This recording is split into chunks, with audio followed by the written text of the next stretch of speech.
Mark and Tamil Kenny with Think Multifamily. We're here to talk to you today about Step 6, touring the property. Mark?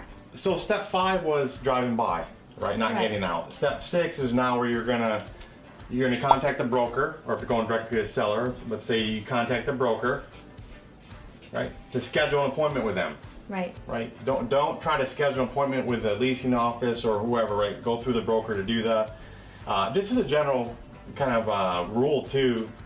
Brokers typically work Monday through Friday, 9 to 5-ish. Right. They don't work weekends, typically. Right. So I'm not saying it never happens. So when you're different than single family, where you look at houses on Saturday, Sundays a lot, you usually have to do it on the weekday. Right, and there's a reason why brokers don't like to show apartments, specifically apartments, on Saturday or Sunday, because there's a lot of tenants that tend to be around more on the weekends, and they're trying not to disturb the tenants when they're all home. Right, and they don't want to work weekends. Right.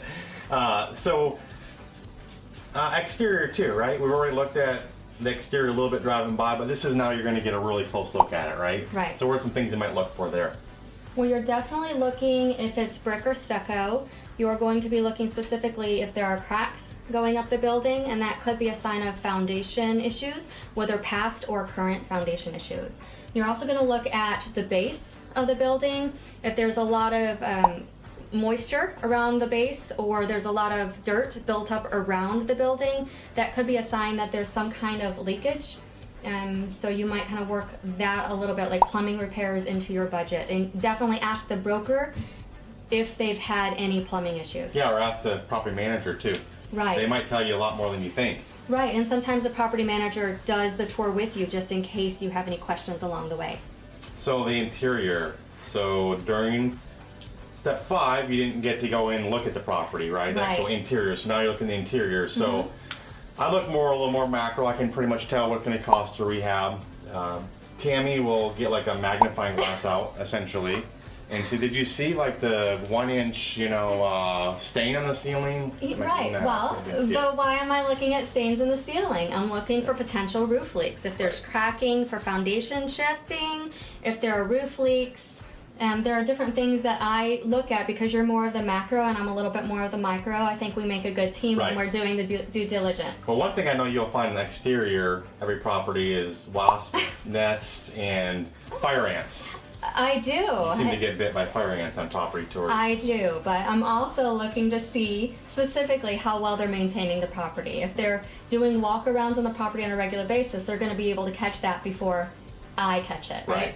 And other things, interior, exterior, you look at windows, for example, how old are they? And to me, if the windows are like in okay shape, I would never go through the effort buying a class, let's say C property, and replace the windows. The bang for the buck's not there, generally speaking. So very rarely will the lender require you to replace windows. It can happen, but it's very rare. Right, and sometimes if you see some kind of leakage around the windows, it might simply just mean it needs more sealant. Right? It doesn't necessarily mean the whole window has to be replaced. What else? So other things you want to look at is the laundry facility. Do they have a laundry facility? How many apartments actually have laundry hookup? Do they provide the machines in each unit? So those are all things that you want to consider. If you have a laundry facility, is it under contract, or does the property own the facility themselves? So it's not uncommon when we have a laundry facility and you don't make much off it at all. Right. Because what happens is you enter in lots of times 10-year contract with a company, and if you don't hit a certain revenue amount, you don't get any money. Right. So, and generally speaking, when you buy a property, you're going to have to assume that laundry contract, which means you're now tied into whatever the previous owner's contract was. So keep that in mind as well. Well, and the benefit to having a laundry contract with a big company is they tend to maintain the machines. They might... Supposed to. Right, they're supposed to. We know cases where they haven't done a very good job, but they might also even give you money to redo the laundry room, because they benefit from people wanting to go in and use those machines. So that's definitely a pro for having a laundry contract. Right. Now I say, another one, you want to ask questions. The property manager, right? They're the CEO of the business, essentially. You'd be surprised what they will tell you. And sometimes they'll tell you more than you might think, because they're looking to stay there, keep their job. Right. Right. So we have an app as well, property tour app, where you can Yes. take it on, and 50 questions that are there you should ask. You know, aluminum wiring. People say, what does that matter? Well, lenders and insurance companies hate aluminum wiring. Right. So Right. you might have to go through an effort of pigtailing it and cost thousands, in some cases hundreds of thousands of dollars to do that, depending on how big the property is. Right.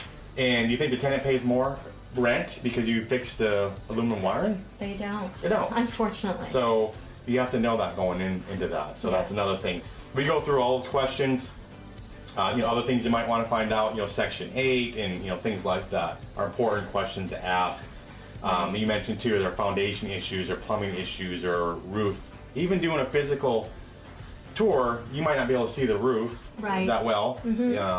Plumbing, you can't go scope the lines yet, right? You're just doing a property tour. Yeah. You also want to look at as many units as you can, right? So Right. we've been before where you just get into one because that's all they have vacant. Right. We've been before where they show us, 10. You want to see another one? I would always say yes. Let's see another one because Yeah. you never know what you're going to find in that. And when you're looking at it, interior, let's say they show you a unit and it looks really nice. Yeah. You say, well, is this representative of all the other units? And we bought a property in North Dallas, and they had a nice backsplash. They had stainless steel appliances. And Right. when we toured it, I said, do any other units have stainless steel? And the answer was no.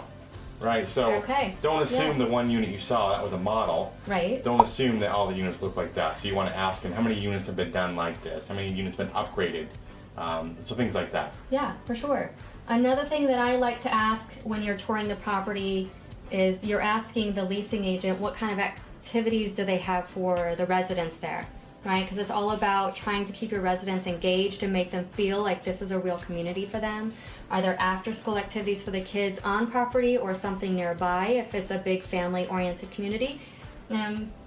Typically, maybe there's once a month activities to some degree. Maybe there's holiday parties and things that you leave on each person's door. Just anything you can do to keep your tenant base feeling like it's a real community. Right. And you're going to see as you walk into a leasing office, right? You're going to, and as residents start coming in, you kind of see how they interact with the leasing manager or leasing agent. That's important to see because in some cases it's not bad if they're rude or they're not very friendly. It's not a bad thing necessarily. Right. That's easily replaced. You remember we were doing a property tour and the guy stopped us complaining one day. And A tenant. Yeah. And then the second day when we were doing the tour, he was complaining a little bit in a nice way, really, to the property manager, actually the regional manager. Yes. And he said that, hey, you made me move because my unit flooded. You made me pay for my move, and now you're gonna make me move back and things like that. And she was saying, well, you have a choice. And he said, well, what's the choice? And she said, well, you can move out. Yeah. So to me, we're doing like fist pumps because we're like, if she treats people like that, Right. we know we can easily fix that. We can. So the personnel is easy to fix. Yes, that's right. All right. Well, that's all we have for today on touring the property. Stay tuned for step 7. Bye for now. Bye.